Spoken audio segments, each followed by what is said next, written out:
everyone. Welcome to another action-packed episode of ARG Presents.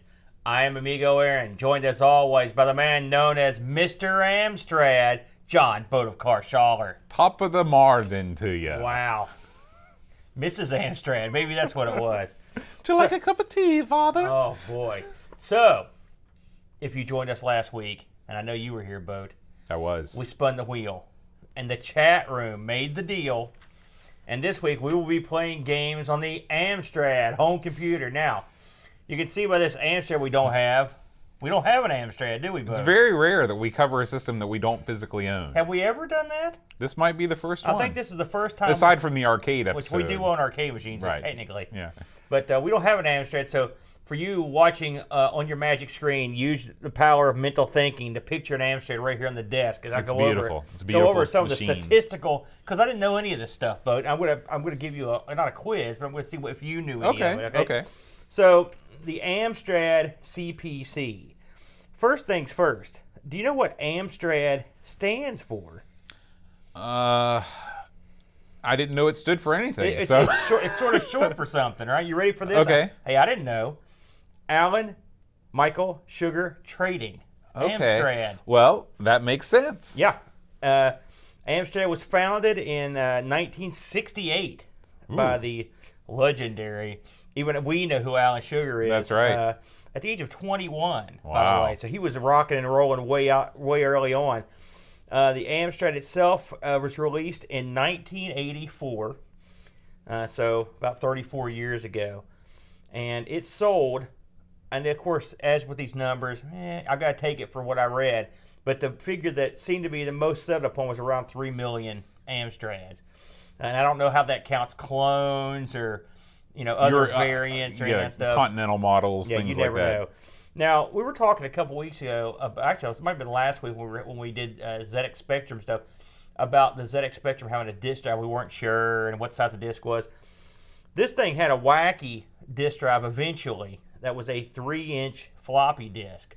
Now, so I guess that's not a 3.5-inch. That's a special 3-inch floppy, which I've never seen one of those discs. I do know that. I think this was one of the machines that actually, one of the early models came with the tape drive built in right there beside that's right, it. Right. So this thing had a Z80 processor. It was a Z80A running at 4 megahertz, I believe. When we looked at the ZX last week, it was running, 3.5 or 3.7 megahertz. Slightly slower. And this thing came with 64 or 128 kilobytes of memory, expandable to 576. Now, I read about different models. I read one that shipped with 72K of memory, which that's a weird number. Yeah. I've never heard of one. It's stuck in my head. Amstrad founder Alan Sugar said that when he put this thing out, he wanted something that resembled a real computer. Mm-hmm. This is a quote. Similar to what someone would see being used to check them in at an airport for their holidays. Well, and the machine, he didn't want the machine to look like, this is a quote, a pregnant calculator. Now, what do you think he was talking about when he made that little comment? Is the pregnant calculator? The ZX Spectrum. Is that That's what he was talking about. Okay. I was trying to think about where he was going with that, but I think that he totally achieved his dream, because the way that the CPC has the color-coded keyboard and stuff, Right. it looks very similar to something that you see in a retail environment. It's long but cool looking. Yeah. I mean, I think it's pretty neat. I'm having only seen them in pictures.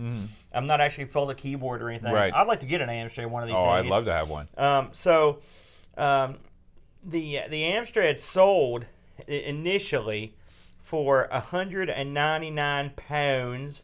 That's with a green monitor, the old monochrome, and then 299 pounds with the color. Okay.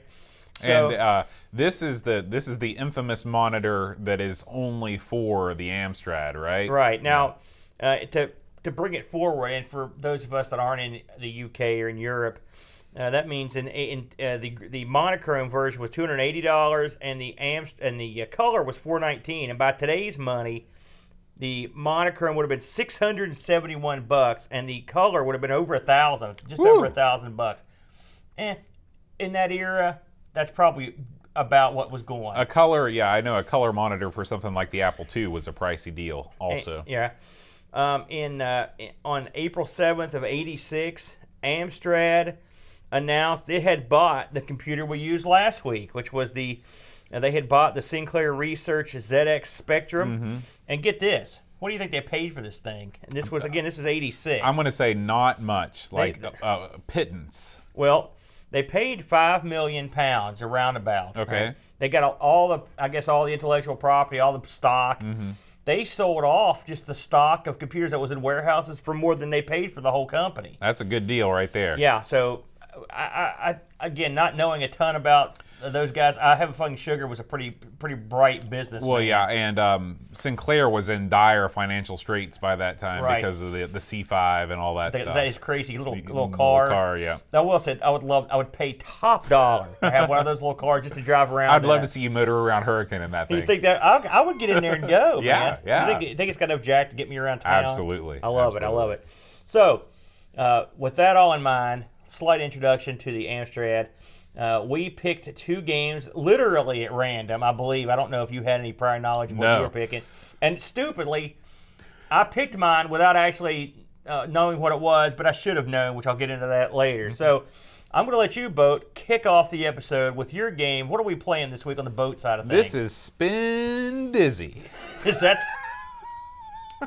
So, that's how I picture. Is that the way you have to say it like a dork? That's how I picture Paul Shirley, the designer of this game. When he pitched it, he's like, "Guys, it's Spindizzy." Man, whatever value Spindizzy had has just hit the floor right there. Go ahead. So Spindizzy was released in '86, the same year that Amstrad bought Sinclair, I guess, for the CPC, the Apple II series, the Atari 8-bit, the C64, and some weird ones. There's the Enterprise 128, the Thompson M06, and that sounds like guns. The slightly more advanced Thompson TO7/70. I've never heard of any of those. So I think these are French computers. I had a quick look around on Wikipedia, and I think that was what they were. Were you able to find out which one came first? I think the M06, because it's listed before and it's got a 6. M06, well, of course. It's a port from the M06. Right. And, of course, the ZX Spectrum got a port of Spindizzy, too. This was published by a company called Electric Dreams, which is bad movie, good name. Is it a movie, Electric Dreams? I think there was a movie called Electric Dreams, and I remember thinking that wasn't very good. Okay. Well, this was an offshoot of another company called Quicksilver. Ooh, like Dreamcatcher. Those are both good names. Yeah. And they produced games primarily for the UK 8-bit computer lines from around 85 to 89, so towards the tail end of the 8-bit era. They released, I just picked 2 titles at random, not really at random, I picked 2 titles out from their list. They released a port of the license for Big Trouble in Little China. Really? So I was not aware that movie got any kind of game releases. So that had a game? Yeah, there is a game. Did you ever see that film? Yes. It's a good flick. I do like it a lot. It's all in the reflexes. Yeah, it's good stuff. Yeah. And then they also produced a game called Dandy, which, being the Southern dandy myself, I appreciated that. You might want to talk to a lawyer. Spindizzy was designed by a guy named Paul Shirley, and he took a lot of his inspiration from the games from Ultimate Play the Game, which later became Rare. Those isometric titles like Batman and Head Over Heels and things like that. This is a... it didn't, in the documentation I was reading, it didn't say that he was influenced by Marble Madness, but it would be hard to look at this game and say that he wasn't, at least in part. That was the first thing I thought of when I fired it up, I'd say. So this is much like Marble Madness. It's a dexterity-based isometric perspective game where you have you're manipulating your little character around a board, and there's physics. The difference between this and Marble Madness is this game has a lot more focus on exploration rather than just trying to get from the beginning of a level to the end of the level. Yeah, because there is no exploration in Marble Madness. I mean, effectively. I mean, you can kind of go around a little bit, and you lose because you run out of time. That's right.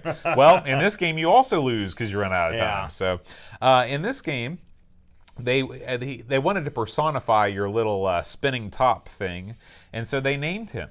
They named him Gerald.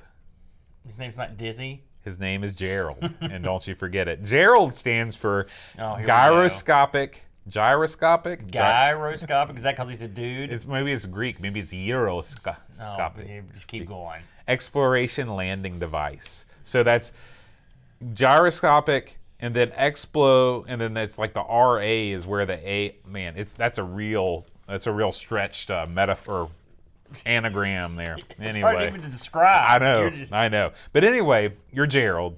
You're trying to explore all 385 screens of this place. Do you know what the place is called? Wow, there's that many screens, eh? I don't know. I have no idea. Hang World. Hang World. Get crazy in Hang World with Spindizzy coming soon. That's the boilerplate, right? Of course. So because this game is viewed isometrically, the controls are Qbert style, 90-degree controls, which just add to the fun. Yeah. And so basically you're trying to, navigate your way through these stages or these screens, which have various puzzles in them, and you're limited by a timer, which is like your energy, I guess, and whenever you fall off ledges, you lose your time, and there's limited time to start with. Now I'll tell you right off the bat, when I loaded this game up on the emulator, it was an Italian version, and it was like mine was too. It was like Tempo Invincibilia, and I was like, yes. I knew. How did you play this? Did you on the computer or on the Xbox? So I did. I played this on the computer. I played it both in browser and one of those JavaScript-based emulators, and then I actually. Was it all in Italian every time? Yes, and then I downloaded a standalone Amstrad emulator called WinApe. Okay. And it's got a big picture of Donkey Kong on the front of it. Really? Yeah, and I played it on that. I tried to play this on the Xbox, but either I'm an idiot, which is entirely possible, or Amstrad on-screen keyboard support is broken. Nope, it works, because I played it on there. Okay, I could not get it to register any key presses. What you have to do to get past that opening screen is hit F1. You know how I figured that out? I hit every key. You hit every key? Okay. Because I hammered on that S for C, go. And yeah. So anyway, you go through these levels, and there's these crystals that you collect.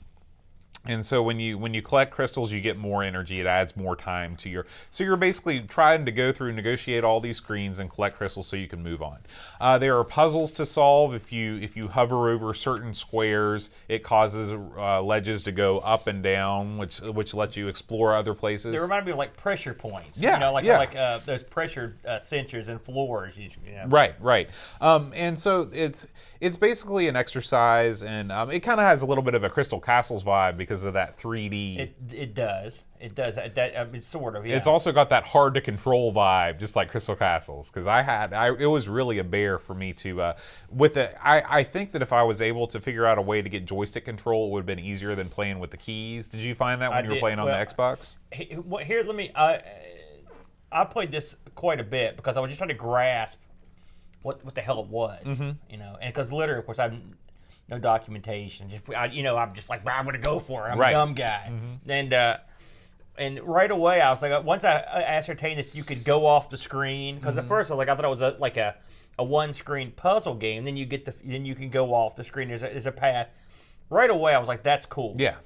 And the graphics in this are great. They're great. Again, that it makes one wonder, and I guess this got used a lot more on your UK computers, because we didn't get a whole ton of isometric stuff over here. No.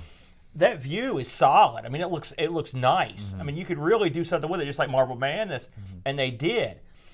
This game struck me as a difficult game. I got into it. You're going through and you collect those gems. It's got the rolling counters that tell you how many gems you've got and what screen you're on. And so it felt huge. You said this had how many 385 screens. Which that's amazing. And I knew it had triple digits, but I never would have guessed it had that many. Yeah. But one thing I really dug on it, there was a lot of stuff to like. Now, controlling this Gerald is no easy task. In fact, I'm not going to sit here and say, man, I had him down perfect. I could get him places, but I mean, there are some ledges and stuff that are just tough to negotiate. Yeah. Now, did you know about the emergency brake? No, I didn't know about that. Okay, so when you press space, you come to a dead stop. Oh, no kidding. And that makes the game immeasurably easier. Wow, I didn't know that. Well, one thing I thought was really cool. You know what this game reminded me of? Remember that paper airplane game we put on the Macintosh? Yeah, Glider. Nothing like that. But it was a game that just came out of nowhere, and you think, what's this thing going to put out? And it is something so original and different. I like the fact that there was momentum, and the momentum was awesome. I mean, it worked. It worked. It was a lot like Marble Madness. I remember going off a screen, and I would just be on the other screen for a split second, then I would go back to the first screen. I'm like, what's going on? Well, it's because I needed to get up, spinning faster to get up that hill. And it was when you went to the next screen, it was up a hill, and it was sort of teaching you this is how you do this, and that really added a lot to the game. There are platforms, like you said, that move up and down, and you have to get on them. And staying in one spot when that thing goes up in the air, no easy feat. I could have used that space bar big time because it was really tough. And I could tell as I got, I don't know how far into the game you got, but as you get further into it, I mean, you come to these areas that have like a million different little puzzly squares. Right. And I thought, holy smokes. It gets very complex. This looks really tough. At least to my simple mind. It became very I thought, I'm going to map this thing or something to figure this out. Well, you know, the game does have a built-in map. Really? If you press the M key. This is the problem with playing with a non-keyboard. Right. But unfortunately, I didn't have another way to play this. But I mean, actually playing with the Xbox stick, it worked well for the most part. I was real impressed. You know, we've talked about this a couple times when we did Last Ninja 2, for example. I like games of this era that make you feel like this is like, and this is a very broad comparison, but it's like a Grand Theft Auto where you feel like you've got an infinite space to move around. Right. And when you've played games so often that are confined to one screen, you know, or have a set path, when you can just kind of go out and do what you want, it's very gratifying to play a game like that. And this game, I got that kind of fun feeling. It looked good. It was super. I'm not gonna say it's 100% original, but it was pretty original. And it played well. I mean, I was really impressed. This one, I couldn't believe how interesting it was. I'm not good at it. If I ever get an Amstrad, this is going to be the #1 game I put on there because I would like to be able to use the keyboard and have all the stuff that I didn't know about. I'd probably have a better experience. But as it was, just from toying around with it this week, I really thought it was pretty awesome. Yeah, I like this game a lot. This game actually was popular enough that it received a sequel. Really? Yeah, it was called Spindizzy Worlds. And it came out a couple years later, 4 years later, for the Amiga. Oh, no kidding. Yeah, the Amiga, the Atari ST, the Super Nintendo, the Sharp X68000, and the NEC PC. Put it on the list, Boat. Yeah. And it's much like this game. It's got better graphics. There's much more colorful, and it actually has 2 different galaxies of worlds. So I guess there's 2 different sets of millions and millions of screens to explore. The game was very highly reviewed. Spindizzy Worlds was. In fact, it was ranked the 13th best Amiga game of all time. Wow. By Amiga How have I Power not heard of magazine. this game? Yeah, it's crazy, right? You know, one thing about Spindizzy that was missing, and I understand why it was missing, but was some nice music would have been nice. Now, and when I first started playing it, I didn't think it had any sound, but eventually you realize that the sound sort of is a part of the game. You actually, things are moving. It's kind of like Gods in that way. Well, yeah, you could hear things falling and stuff, but still, a game like this, you know, again, not to continuously compare it to Marble Madness, but Marble Madness had that really awesome music. Right. Do, do, do, do, Oh, do, yeah. do, I do. love And this it. would I thought, man, if we could get some awesome music in this thing, we'd be laughing. Yeah, this game reviewed very well, the original Spindizzy. I've got an amalgamation of reviews from all across the 8-bit computer scene. Amtix, the official magazine of the Amstrad CPC, rated this 98 out of 100. Amtix? Amtix. That stinks. Well, you could Is have that also... like Antic, but... Yes, Right it's here. probably exactly like that. ASM, which stands for Actuler Software Market, reviewed this for the Amstrad 9 out of 10. And all the Commodore magazines, it's either 90s or 9s or 8s out of 10. So very well reviewed. I looked this game up on eBay. You can get this game for nothing all day long. Really? It's cassette. Yeah. Cassette version under $10 shipped. Did they release a 3-inch disc version of this that you saw? I didn't see one, but I don't. I wonder how widespread those discs were. I know from our friends that are from the UK and overseas, they often tell us that no one had discs for anything. So I'm guessing there weren't too many people that had the Amstrad floppy drive. I'm sure someone will tell us about that. But I imagine by the time that thing appeared, people that had the money to afford it might have been saving it for a 16-bit machine. yeah, you might be right. Yeah. Well, that's all I've got on Spindizzy, so why don't we move right along to your game of the week, Aaron? Okay, I took a look at a game called Gryzor. Gryzor. Ooh, sounds like a cool name, doesn't it? Yeah. Well, I'm dumb. we looked at a game called Contra. Oh gosh, how many? It's not even been 2 months on the Amigos, and I distinctly remember after I sat home, I loaded this up. I'm like, gonna play me some Gryzor, because last week I played that Death Chase. I'm like, I never heard of that. I never heard of this. This is gonna be a true winner. Right. I was like, wait a minute, this looks like a clone of Contra, and then I was like, bing, Lo son of and a gun. behold. I remember saying that there was a game called Gryzor and it was a clone of Contra. Dope. So we're playing Contra again. Yeah, we are. So, but that's okay, because I'm not here to bury Gryzor. I'm here to praise Gryzor. Okay. So Gryzor, which is Contra in Europe, all right? Right. And which makes sense, although the name is stupid. I mean, it's a good name, but not for this. But I guess they're not going to call it Contra because no one knows what's going on with the Contras. That's an American joint, sort of. So, but Gryzor is what they called it in Europe. So you've got again, it was released in 1987, published by Ocean Software, and this was programmed by a fellow named John Brandwood. Now, this guy actually did some stuff I've heard of on the Amstrad. I've actually heard, and most of it is from here, listening to the podcasts or reading stuff. He did a game called Renegade, which I heard quite a bit about, and I've heard it was good. I think it may have been. That's kind of a pre-Double Dragon beat 'em up, right? I think who I heard talk about this was Swaney over on Retro Asylum, because they do delve into the Amstrad stuff a lot more than we would, but I think he likes it. But this fellow also did that, and this actually has some things in common with Renegade, like a menu setup, so very almost identical. So I'm guessing Brandwood here just basically took that gimmick and just stuck it over on the next game. I think they came out the same year too, so it's easy peasy. So this is now, unlike some Contras that we've played, this one only has one player at a time. There's no 2-player action. There's 2 players. It's hot seat. There's not 2-player on the screen at the same time. Now, wouldn't that make it hot seat? Isn't hot seat when you alternate? That's what this does have. This is hot seat. Yeah, that's what I said. So, what is Contra for the people that have lived in a box? Contra is an arcade game that was released by Konami. You play one of 2 soldiers who they always seem to have different names, and I'll get to that in a minute. But you're going to basically it's a game where you run and try to kill everything you see, and you have different guns. It's pretty generic, but I mean, at the time, this was sort of like one of the first games that really brought this sort of play type around, right? And did it with a flourish, right? I'm sure there were other games that did something similar. So this is the home port of that game. And just for the record, it was released in the arcade in '87, so this came over pretty quick.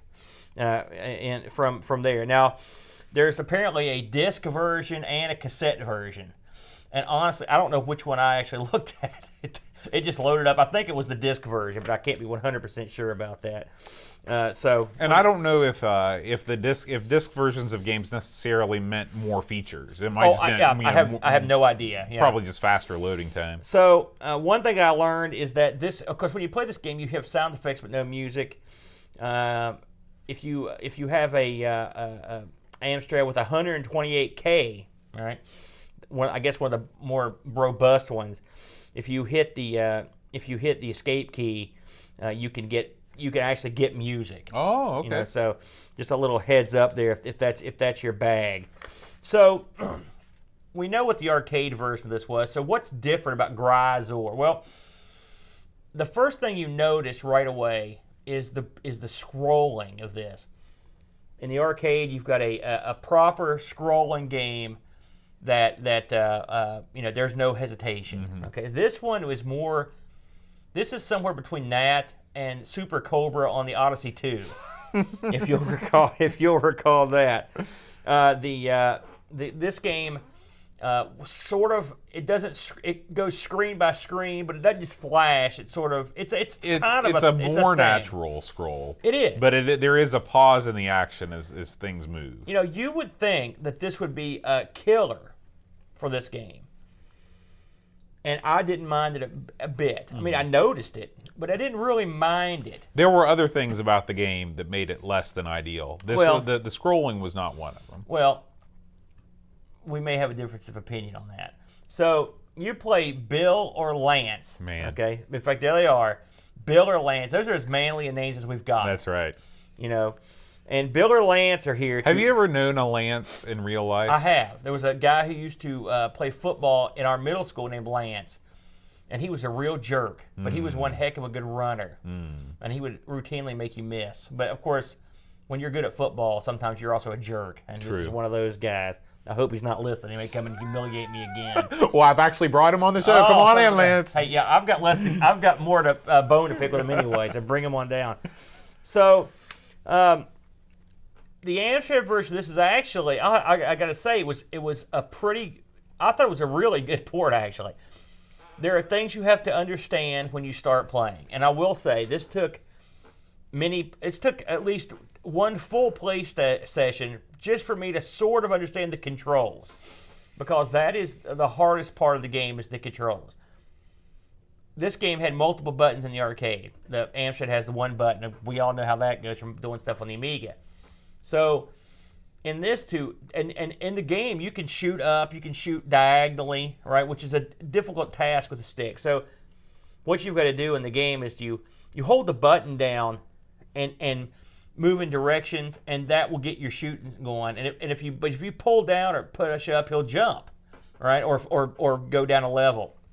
I can't tell you how many times I died on the very first screen because I would try to duck and I would pull down and go into the water. Well, once you're in the water, you can't jump unless you run to a grassy platform, and then you can jump off of that.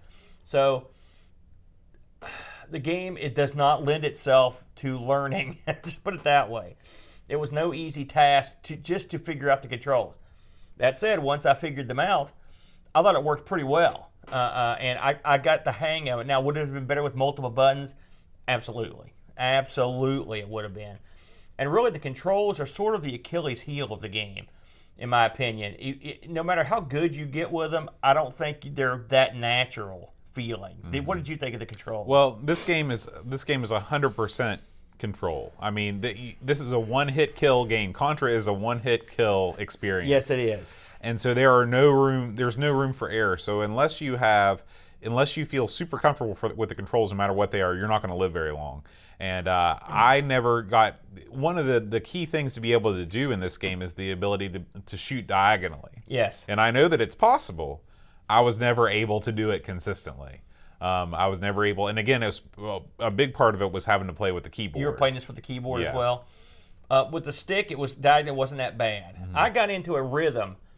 You know what I played this like? And again, I'm skipping over shows. I'm breaking the third wall, but I had to play this a little bit like I played Soccer Kid. And there's a reason I say that. There's some similarities. I had to take it very slow. I had to position myself in certain areas because there's always bullets. These stationary guns are annoying as hell. And they'll come out and they'll hide sometimes. And sometimes they're just there, they pop up out of the ground. But you're always in a place where you're dodging multiple bullets on these side-scrolling parts. And so positioning is key. Learning how to duck is key. If you don't know how to duck every time, you're screwed. Right. And I can see where playing this on the keyboard could be a difficult task. But with the joystick, it's not too bad. By the way, I meant to mention this earlier, but this game, did you know this game has something resembling a plot? No. Okay, I've never heard the plot to Gryzor or Contra, so this is it, according to the web. In the year 2633, right, the evil Red Falcon organization, I think we mentioned this before, have set base on the Galuga archipelago near New Zealand in a plot to conquer the world. That's watch where you out, want to Huckster. That's where you're. Yeah, Gary, be careful down there. Two commandos, Bill Gryzor and Lance Bean of the Contra unit. The Contra unit. Mr. Bean's great That's grandson. right, Lance. An elite group of soldiers specializing in guerrilla warfare, which there's no guerrilla warfare in this at all, are sent to the island to destroy the enemy forces and uncover the true nature of Red Falcon, the alien entity controlling them. Now, guerrilla, this is just as far from that. It's just straightforward killing. This is not There's no stealth involved. This isn't like Red Dawn in any way. So, the controls, We touched on that. You get used to them. Let's talk about the way the game looks and the game and the graphics flow. They do well. Very colorful. I was surprised how nice and clear everything was. I could see everything well. The movement was fine. I didn't see any weird slowdown or anything. I managed to get, in fact, I took a picture of my score. I can't remember what it was, but I managed to get past the very first level, into the 3D part, past the first one of those, and into the second round before I got killed. That's very impressive. Now, it happened only a couple times. It's a difficult game. And unless you're a real stud, you're screwed. Now, I've heard people say there are multiple weapons you can get in the game. And the ones I saw were rapid fire, triple shot. The spread, yep. And then lasers, okay? Now, there may be other ones that I haven't seen. I'm sure there are, but I didn't. That's all the ones I saw. I have read that if you get the laser, you could go all the way through the game without any trouble. Wow. Now, I got the laser, and every time I got it, I was so excited that I got paranoid and then got murdered. Yeah. So the laser is great, but you need to be better than me to use it because I just got. I was like, man, I got the laser. I've been waiting for this, and then I would get killed. Now, there's a question from the chat that I was wondering about too. Did you try the Konami code in this? I did not try it. I did not try the Konami code because doesn't it require a B? It does. It requires a second button. So I don't know. I don't know if this thing even supports the Konami code, but I think I read that it did. It's an alternate. You got to use key presses on the keyboard, maybe. So, but anyway, once you get past the first level, you get into what's basically a 3D level, right? And I mean, it's rudimentary. Basically, you're on it's a still screen, and it's a third-person perspective. You got your guy, then you usually have like some kind of shield or something. You've got something mounted on the back wall, and bullets and stuff coming at you. And you've got to basically, this is where ducking is also key. You need to duck down and shoot. And if you do it right, most of the time you can get through it okay. There's a map at the top of the screen because you can sort of go where you want. You can sort of screw up if you don't pay attention. This level, it took me some time to get used to, these 3D levels, because it is different. I remember having trouble with these in the arcade. Everywhere I've played this game, these levels are the perspective is sort of like a Zaxxon-y. It's hard to judge heights and distances and stuff for me. Maybe I'm just an idiot, but I thought it did a pretty good job. I mean, it's not the worst I've seen. In fact, I'm going to say it. I'm going to go on record. I like this more than the Amiga version we played. I really actually thought this was a darn good version. I got to tell you, I'm impressed with the Amstrad. The game is so colorful. It is, and it played well, and they handled it well, and the controls are good. I don't know what I was expecting, and I'm not saying this just to blow smoke all the Amstrad people, but I'm impressed with it. Consider what I used to play with. Like the Coco had a 0% chance of running this like this. It would not even have been close. I've got to say, I was expecting something more along the lines of the ZX Spectrum with the Amstrad, and it's clear that the Amstrad was a more powerful machine on many fronts. I have to agree with you on that. So this game has it had pretty much most of what the arcade had. It's missing a snow level that the arcade had in it. It's got a jungle level, then a base, the defense system, a waterfall, that's sort of a famous level, a second base, and then the second defensive system. Then you go to the alien fortress. Those are the stages. I didn't get anywhere near the alien fortress, but I did watch. I got some people go through it. It's pretty cool. Again, it really. I didn't see anything there wasn't any major changes to the game. You didn't see anything you weren't expecting, But I mean, it's interesting. They made it diverse enough to make it, not get boring. I looked. It's funny. I found a big list of cheats for this, and they're all poke statements that you could put in. Really? So you're just changing the programming of the game. That's old school. Yeah. When you just sit there and poke it. I will say when this thing loads up on the Xbox, it just comes up with the Amstrad DOS screen, and it just types in the thing. And I was like, man, this is awesome. I just think it is funny. You have to do the same thing on the emulator too. I was jonesing I was like, man, I got to get me one of these Amstrads now, which I've never ever thought that in my wildest dreams. I was like, I've heard people talk about the Amstrad. I'm like, Amstrad, I don't need that. And I've changed my tune, man. So the ending of this game is sort of infamous. Did you actually watch anybody go all the way through? I'm trying to think about, this isn't the one where Hitler's at the end, is it? No, there's no. Okay. Wow, what person's that? I guess that's Bionic Commando. I get that. So you go all the way through the game, and you fight weird snake dinosaurs and computers, and you fight all this different crap. You get to the end of the game, and you beat the end boss, and it says congratulations. You went through and you did it. At the end of it, you fight this beating heart. Right, it's a big, huge heart. Twice the size of your guy, maybe 3 times. And once you beat it, the screen comes up. There's a picture of the Earth that says congratulations. You beat the end guy, but unfortunately, his heart going out triggered a backup bomb, and the world explodes. Oh my gosh! So it's kind of a downer. That's what's great about it. It's so stupid. Yeah. I had to laugh. And then they didn't have to do it, but they went ahead and just go ahead and show the world exploding, which that made me happy. Something else I noticed in this was if you go to the place where you enter your name, the first 2 names are who watches the Watchman, right? And I thought, hey, I've heard that before because that's sort of a saying. But I read that this came out right around the same time that the Watchmen graphic novel and the comics were being released, and it was real popular. So there you go. Somebody may have put that in there because of that. Maybe not. Who knows? But I thought it was kind of neat. Also, there could have been some kind of piracy thing. There was a piracy reference, and I'm assuming Amstrad had piracy just like everybody else did. What do you think about this overall? You want to summarize your side of the story on this one? I think everything. You seem like you hated it. Well, I couldn't figure out how to fire diagonally, and that was a bummer. Yeah. Playing with the keyboard, it's a bummer. I think if you would have had to have played this on the keyboard, you would have had a much more negative experience as well.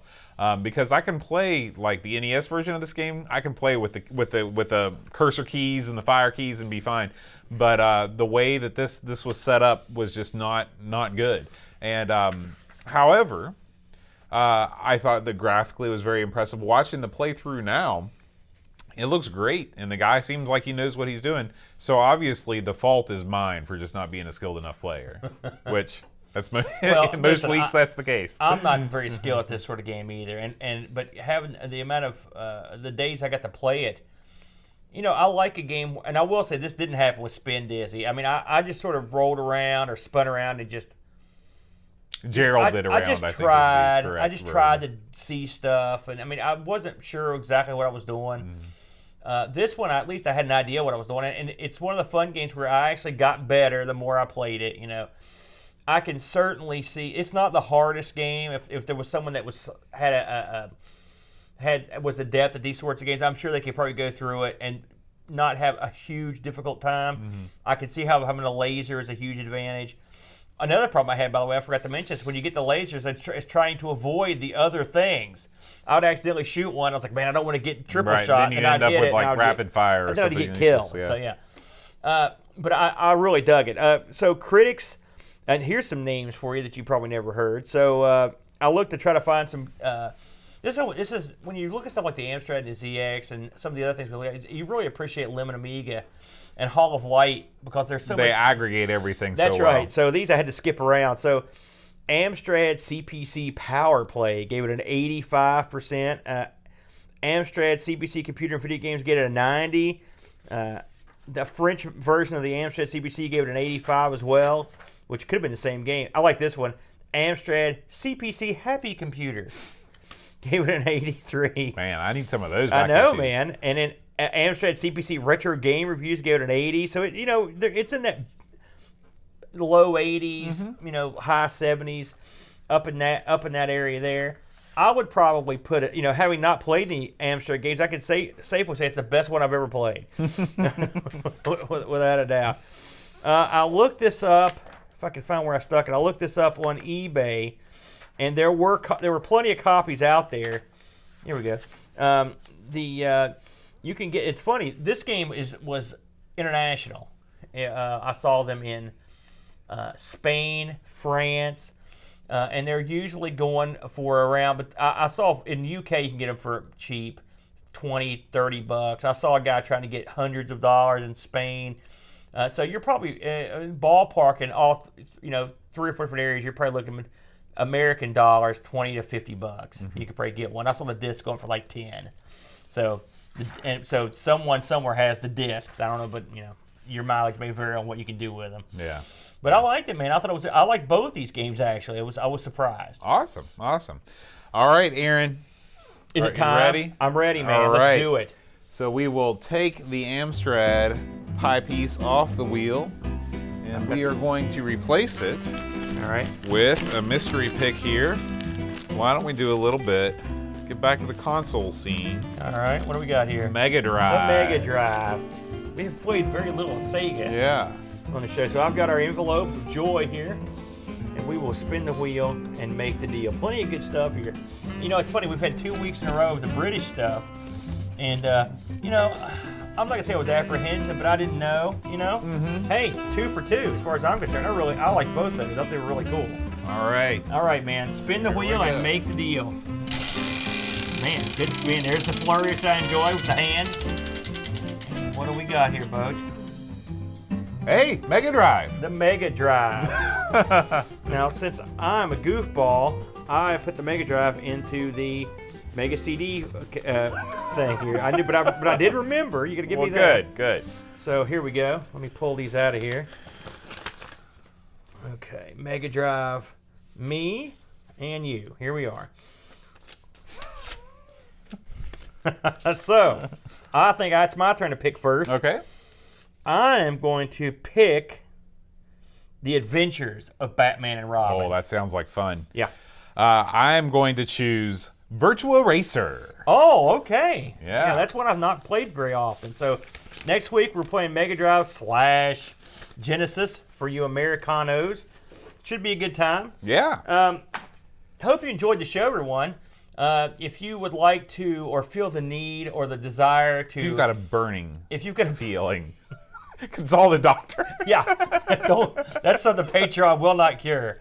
But if you're feeling froggy, you want to throw $1 or $2 our way, please drop us a $1 or $2 on Patreon. Bo, you want to give out the love on Patreon? Patreon.com/Amigos Podcast. That's right.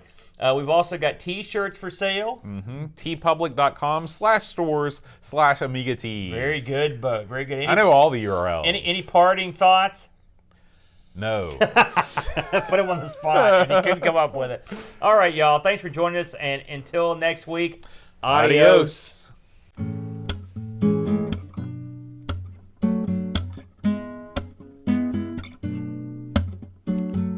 Aaron and John making a new podcast. ARG presents.